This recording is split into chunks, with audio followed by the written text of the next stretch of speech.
From Hollywood, it's time now for... Johnny Dollar.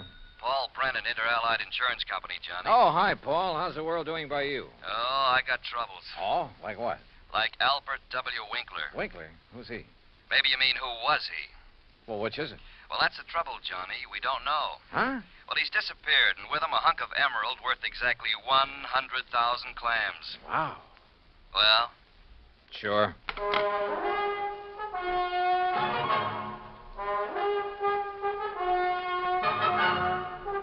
Bob Bailey in the exciting adventures of the man with the action-packed expense account. America's fabulous freelance insurance investigator. Yours truly, Johnny Dollar.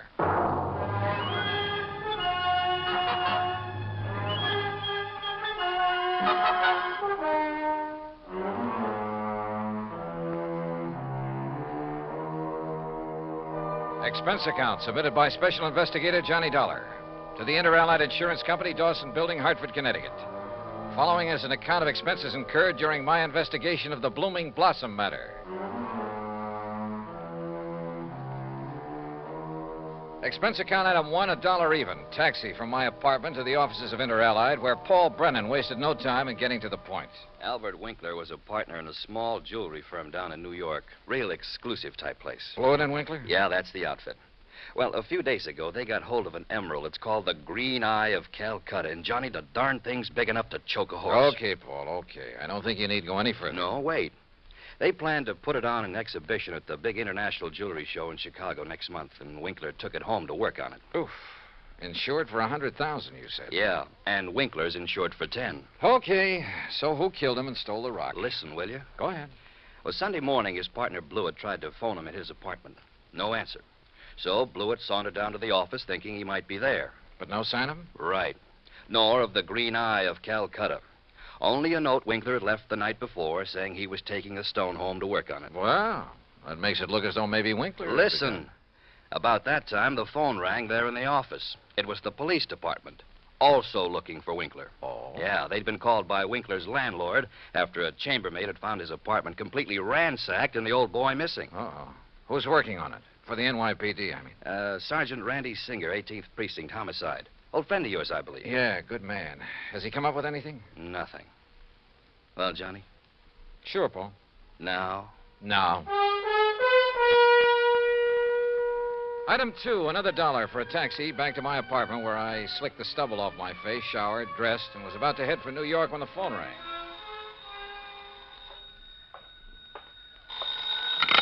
Johnny Dollar.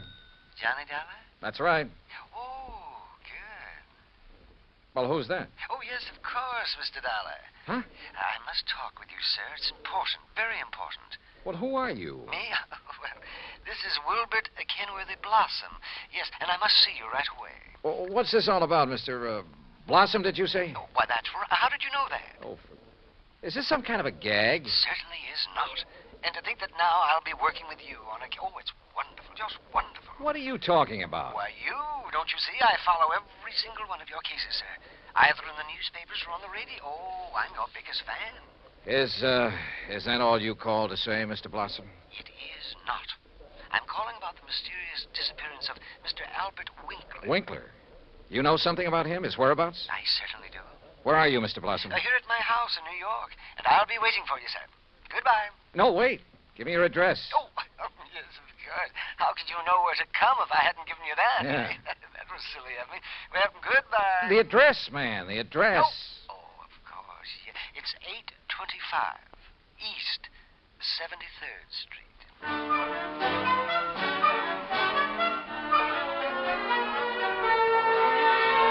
Item 3, $9.20, transportation and incidentals to New York City and 825 East 73rd Street. It turned out to be one of New York's famous old brownstone houses, well preserved and reeking of an era long past, when the city's wealthy and elite had built row on row of these monuments to a now forgotten financial aristocracy. Oh, come in, Mr. Dollar. Come in. I'm Wilbert Kenworthy Blossom, and I cannot tell you how thrilled I am to be working with you on this. I don't know how to describe it, but I'll try. The inside of Blossom's home was unbelievable. Ornate pre-Victorian furnishings, heavy velvet draperies, huge lamps and chandeliers, gilt-framed mirrors, even an ancient horsehair sofa.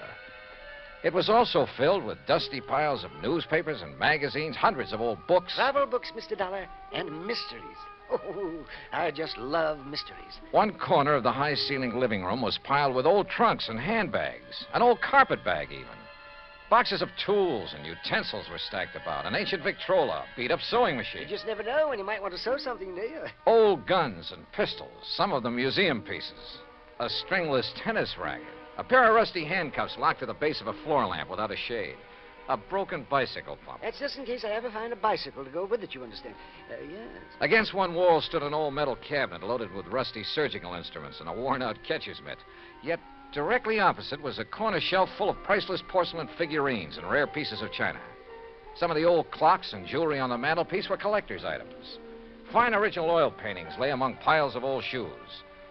All in all, it looked as though the contents of half a dozen pawn shops had been dumped into it. At auction sales, Mr. Dollar. Oh, yes, sir.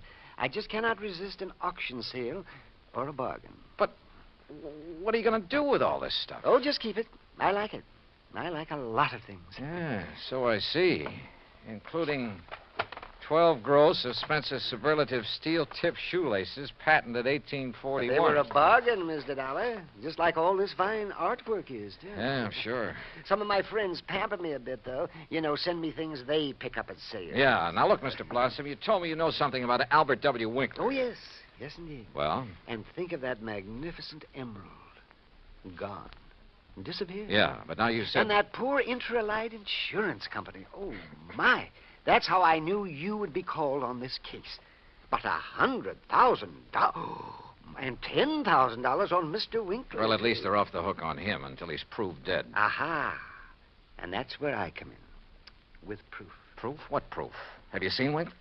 Mr. Dollar, I have. Well, where is he? You understand, of course, that I know Mr. Winkler very well because I've seen him at his office so many times. Yeah, okay, go on. Oh, go on. yes, indeed. Such beautiful, beautiful jewelry he had there. And, of course, he was always trying to buy some of the things I But had. you say you've seen him where? Well, Saturday I'd planned with a couple of old friends to attend a railroad auction. That was the Canyon City and Metropolitan Railroad. Winkler was there at the auction sale? Oh, yes. Did you speak to him? Oh, no. Well, why not? You said you knew him. Oh, I didn't go to the auction. I wasn't feeling very well that day. I had a little cough.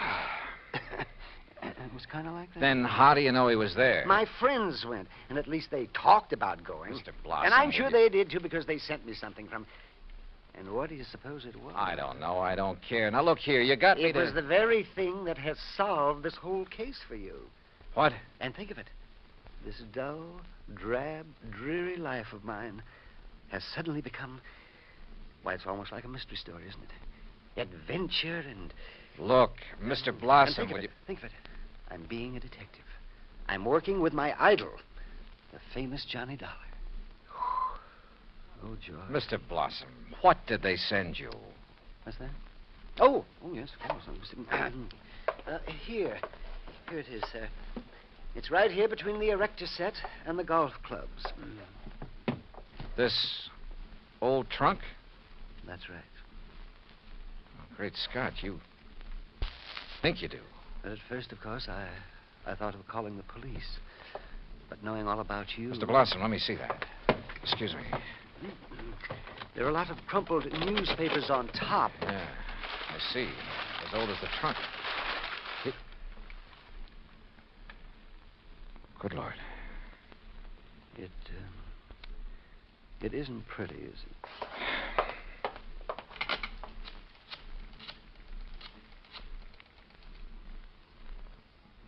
Sergeant Randy Singer, homicide. Randy, Johnny Dollar, get somebody over to 825 East 73rd Street right away, will you? Body of Albert Winkler. Randy got there in a matter of minutes, got the same story from Blossom that I had, then called for the lab crew to come and take over. Now, who delivered this trunk, Mr. Blossom? Why, it was just a delivery man. Can you describe him? Would you know him if you saw him? Yeah, well, he was big and strong. He was very strong. Distinguishing features, scars or a limp or a beard or Well, something? I told you, Johnny, he was big and strong. How old? Well, I would say he was somewhere between 25 and, Yeah? 50. Uh, Yes, I'm sure. Well, that's a lot of help. Yeah, you better have those thick spectacles changed. But he was big. Yes, we know, and strong. What about his truck? Oh, I didn't see that. He left it outside. No. Now, look. These friends of yours who did attend the auction, who were they? Oh, yes. Now the investigation proceeds. Now the excitement. Who were they, Mr. Blossom? Oh. Well, there's Randolph Harrison and President.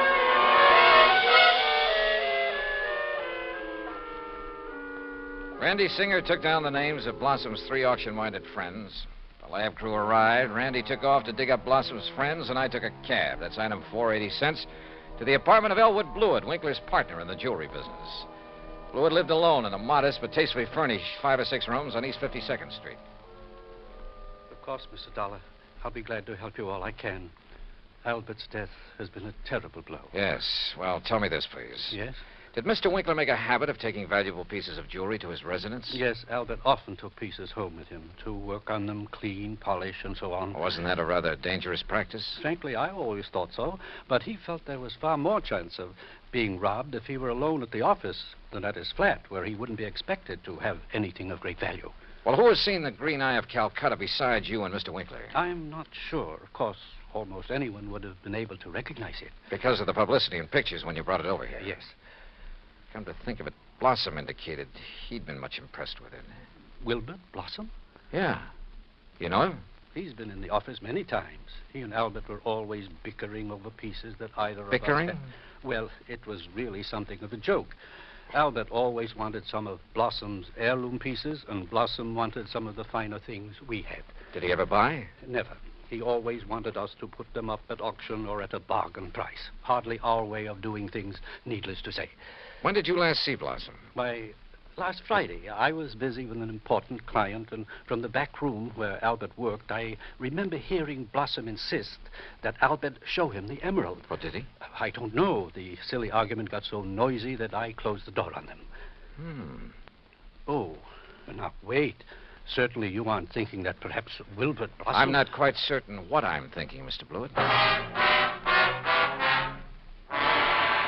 Item 5, 10 cents, phone call to Randy Singer. No, not a thing, Johnny. One of the 3 names on Blossom's list is in Europe. The other 2 did go to the railroad auction, but purchased nothing. Randy, do a couple of things for me, will you? Like what? Phone whoever is stationed at Winkler's place that I want to look it over. Sure, everything is just as it was, including the poker that was used to kill him. Also, I want a copy of the picture of the trunk your lab boys took and the list of Blossom's friends. I'll have them waiting for you. And post a man at Blossom's place. Keep an eye on him. Yes, right away. Johnny, have you learned something? No, just, just for his protection, say. I'll talk to you later. Yeah, but...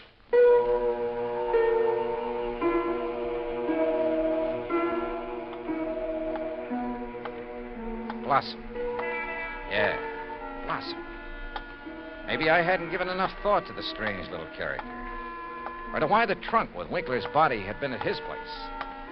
But if he were involved, why call me in? Cover up? Possibility. But Wilbert Blossom kill a man? Yeah, maybe he could. Maybe he did. I'd better see him as soon as I get through with the inspection of Winkler's apartment. Mr. Dollar? Oh, hi, officer. Did Sergeant Singer call and tell you that... He's on the phone here in the Winkler apartment now. Wants to talk to you.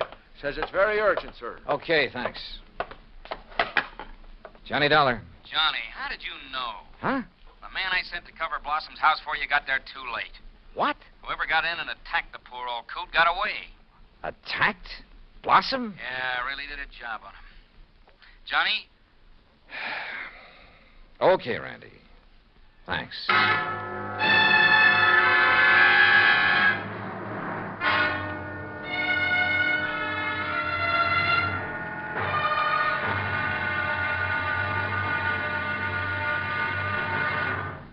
Act 2 of yours truly, Johnny Dollar, in just a moment. Democracy. As everyone knows, democracy means many things. Self-rule of the people, a higher standard of living, freedom of speech, press and religion, rights and privileges, liberty. But the most vital promise of democracy is mankind's right to dignity. For it is through the dignity of man that democracy has given mankind its greatest legacy of freedom. Now, Act 2 of yours truly, Johnny Dollar, and the Blooming Blossom Matter.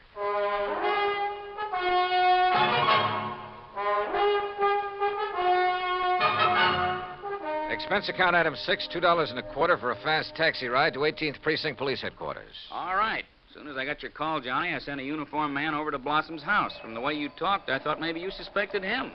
Yeah, Randy, I'm afraid I did. Boy, how wrong can you be? Anyhow, when he got there, he found the front door open and Blossom lying in the dark hallway. Where's Blossom now? The hospital, but he's okay, just bruised up a bit. They're letting him out. Fingerprints? Anything to go on? The lab's checking on the prints right now. Uh-huh. Let me know. Yeah. Anything else? Nope. So, now let's find out who tried to put Blossom out of the way, and we'll have the guy who killed Winkler.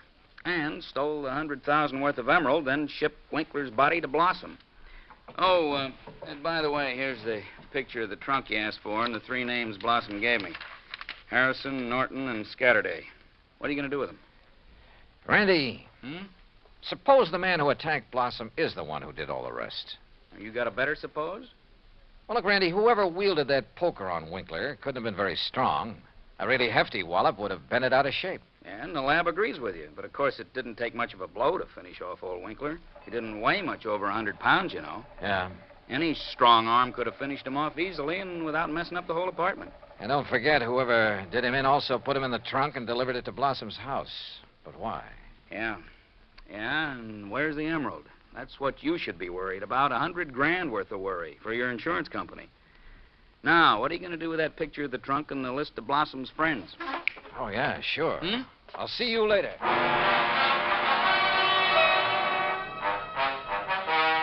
Item 7, $5.50 for a taxi to the warehouse of the Canyon City and Metropolitan Railroad over in Jersey. There I finally managed to track down a man who knew something about their occasional auction sales of unclaimed baggage and stuff. Insurance investigator, eh? That's right, Mr. McKinney. One of those boys with a fancy expense account, eh? Well, that's a matter of opinion.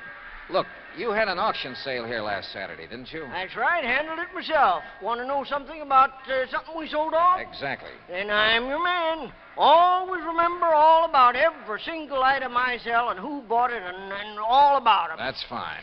Because I want to know if any of the names on this list bought from you on Saturday. Yeah? Randolph Harrison. Man by the name of Harrison buy anything? Nope. How about Percival Wentworth Scatterday? Nope. Ellsworth Norton? Nope. You sure, Mr. McKinney? I'm sure. How about Blossom? That a man's name? Yes, Wilbert Blossom. Well? No, sir.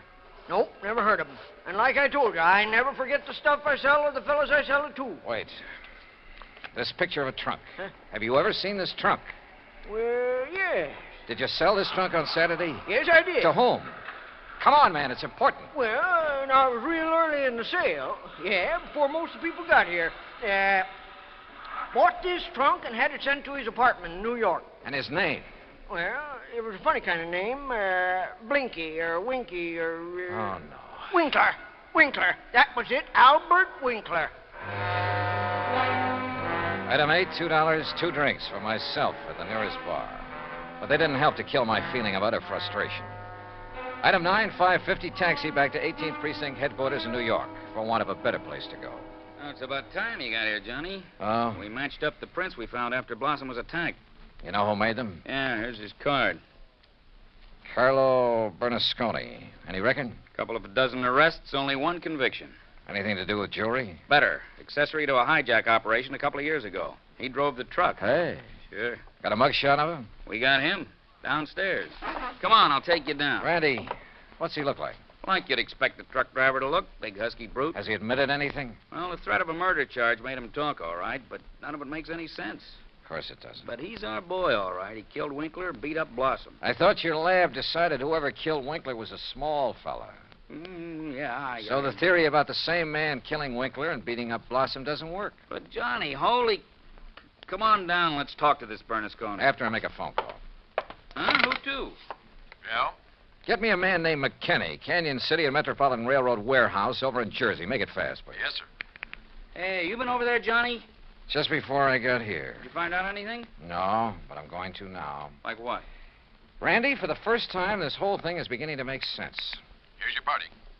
Mr. McKinney, That's me. this is Johnny Dollar, remember? Sure do. Good. And say, Now- I've been reading in the paper paper since you left here about that body found in the trunk over there in New York. Yeah, well, look. Is that the same trunk you was over here asking about? Yes. Now, you told me that trunk was bought by a man who gave his name as Winkler. That's right. Do you remember what he looked like? Sure do.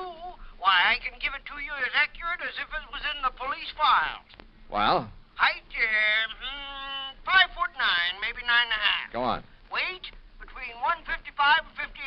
You see, when I was young, I worked with a carny show guessing weight and height, and if I didn't guess it right... Yeah, okay. Now, how about the color of the eyes? Well, I noticed them because of the way he squinted through them thick, old-fashioned steel glasses. Thanks, Mac. I'm sending you a 10 spot in the next mail. Well, now... Well, Johnny? Come on, Randy. Let's go down and see this Bernasconi. You find something out new? Yeah, and I don't like it. I don't like it.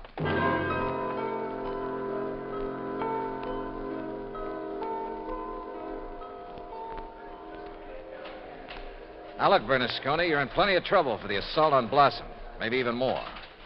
But I'm the man who can save you from a murder rap, if you'll answer a couple of questions. Sure. I told the cops. All right. Did you pick up and deliver a trunk yesterday morning? Sure, I told him. For a guy named Winkler. You got the trunk from Winkler? Sure, at his apartment on East... What did he look like? How tall?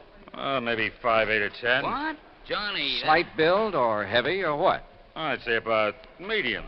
Maybe 150 pounds. Johnny... Now, look, mister. Now, wait a minute, you look. Did you deliver that trunk to a man named Blossom? Sure, at 825 East 73rd Street. What did he look like? Him I never seen. I knew it. He hollered from a window that the door was open and I should put the trunk in the living room. What a junk house. But you must have seen him later when you came back and assaulted him. It was night then. When he come to the door, I just slugged him and let him lay there. Then I went inside where the lights was on to look for... Well, look for the big rock I'd read about in the paper. But then I heard a prowl car coming, so I beat it. Trunk wasn't there anyway. Okay, Bernasconi. See you later, Randy. Now, just a minute, Johnny. Hey, and what about me? You said it...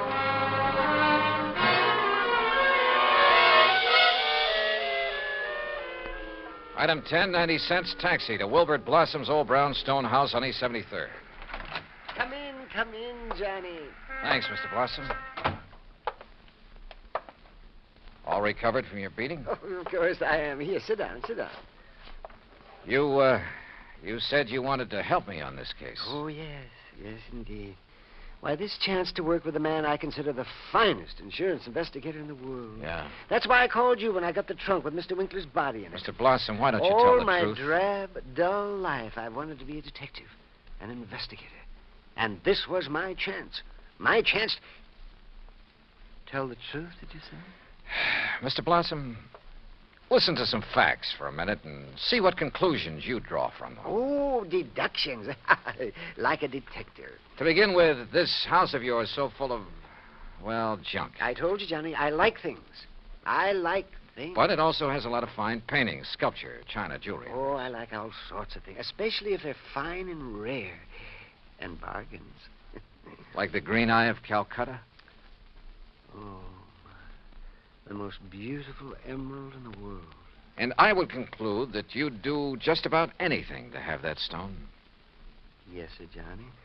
I'd reach the same conclusion. Okay. Now, when Albert Winkler and the emerald disappeared, it was in the papers that Inter Allied had written policies on them. Conclusion? Yes, sir. I would deduce that you would be called in. Wouldn't it be smart, then, if the killer was afraid I'd eventually get around to him anyway? Wouldn't it be smart for him to call me in and offer to help me? As a cover-up for what he'd done? Oh, yes. Yes, indeed. Or at least he'd think it would. Oh, yes, I guess he thought it would. Another thing, Mr. Blossom. Oh? What is it, Johnny? The body was packed in the trunk with old newspapers. Like these you keep piled around. Oh, why, yes. And I would deduce... So obvious that both Randy Singer and I overlooked them completely. Oh, well, there's so many things piled around here. You couldn't be expected to... Johnny. Yeah? What really made you decide that... Well, I'd like to know. All right. Albert Winkler was a frail little old man, about 4'11", not much over 100 pounds. Yes, he was. But the man who bought the trunk and had it sent to Winkler's apartment, who gave his name as Winkler, that man was about 5'9", 155 pounds. And he wore thick, old-fashioned steel-rimmed glasses. But, Johnny, I can't see without them. Then there's the truck driver. The man who ordered the trunk delivered to this house gave his name as Winkler, too. But Winkler was dead by then. Dead from a blow inflicted not by some big bruiser, but by somebody of, say, your build. Oh, that awful truck driver who thought the emerald would be in the trunk and came here to steal it and who beat me up. I suppose you want the emerald. Yeah.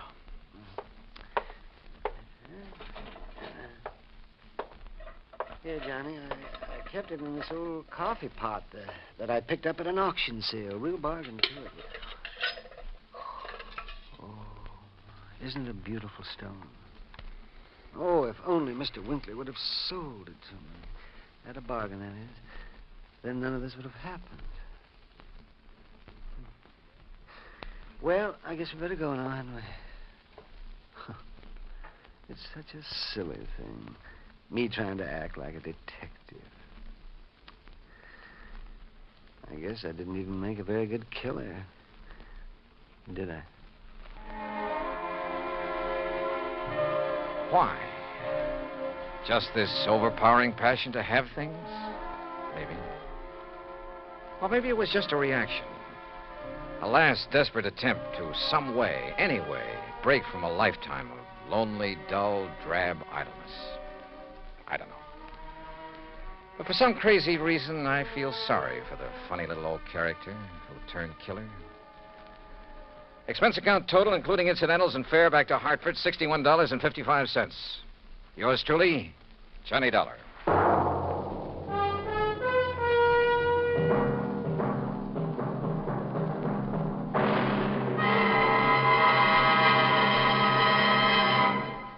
Now, here is our star to tell you about next week's story. Next week, a case so simple, so easy, so obvious, that it proves almost impossible to solve. Join us, won't you? Yours truly, Johnny Dollar.